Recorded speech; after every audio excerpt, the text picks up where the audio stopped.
Afternoon, শুভ দুপুর বন্ধুরা। তোমরা সব কেমন আছো? আশা করি তোমরা খুব ভালো আছো। আমিও মোটামুটি আছি, চলে যাচ্ছে। তো চলো আজকে দুপুরবেলায় খাওয়া দাওয়া নিয়ে চলে এলাম। তো তোমাদের দেখিয়ে দিই যে আজকের কি খাওয়া দাওয়া, আমাদের দুপুরের মেনু। তো দেখো, সেই সরু চালের ভাত, আর এই দেখো মেয়ের জন্য আলু সেদ্ধ নিয়ে নিয়েছি, কেননা মেয়েকে অত রিচ দেবো না। আর এই দেখো উচ্ছে ভাজা, পাকা লঙ্কা দিয়ে, কাঁচা লঙ্কা পাকা দিয়ে উচ্ছে ভাজা। আর এই দেখো ডাল, এই যে মুসুরির ডাল, এটা পাতলা করে মুসুরির ডাল হয়েছে। এটা হচ্ছে সেদ্ধ, মেয়ে খাবে বলে ছোকা হয়নি, কেমন। আর এই দেখো এঁচড়ের তরকারি ফ্রিজে ছিল, তো মা বার করে নিয়েছে।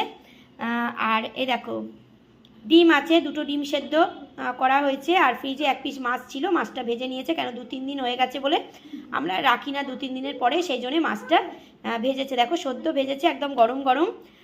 আর এদিকে দেখো মাংস, চিকেন একটু ছিল ফ্রিজে, তো মা বললো কি করব আজকে রান্না, তাহলে চিকেনটাই করে ফেলি। দেখো আলু দিয়ে আজকের মা করেছে, আজ আমি করিনি। লাল লাল করে পুরো আলু দিয়ে একদম পুরো কষা কষা করে, দেখো আমাদের বাড়িতে এরকমই কিন্তু হয়, পুরো লাল লাল করে একদম কষা কষা করে চিকেন। তো চলে এসো, তোমাদেরও নেমন্ত্রণ রইল।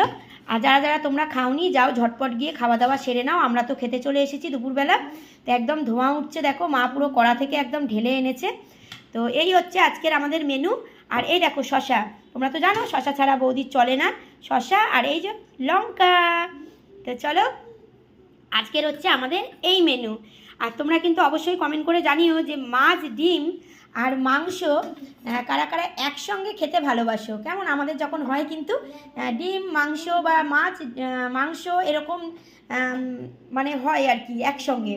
তো চলো আমরা তাহলে খাওয়া দাওয়া করে নিই। তোমরা যারা যারা খাওয়া দাওয়া করে নিই, ঝটপট যাও খাওয়া দাওয়া করে নাও, কেমন। তো চলো আমরাও করে নিই, পরে আবার তোমাদের সঙ্গে কথা হবে। চলো সকলে খুব ভালো থেকো, সুস্থ থেকো আর সাবধানে থেকো। বৌদির সঙ্গে পরে আবার কথা হবে। চলো টাটা।